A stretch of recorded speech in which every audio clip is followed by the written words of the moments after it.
महान माणसं देखील कधी कधी सात्विक संताप व्यक्त करतात.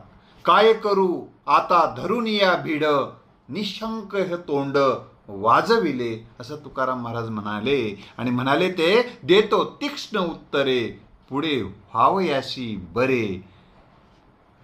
म्हणजे हा तीक्ष्ण उत्तर देण्यामागे, कठोर टीका करण्यामागे देखील या महापुरुषांची प्रेरणा असते जग सुंदर करण्याची.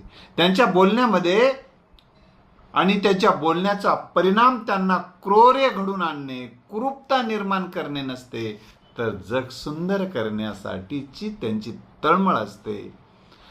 आणि ही तळमळ घेऊन अंतःकरणामध्ये आई असते. आणि आई जशी कठोर बोलते कधी कधी, तसे संत देखील कधी कधी कठोर बोलतात.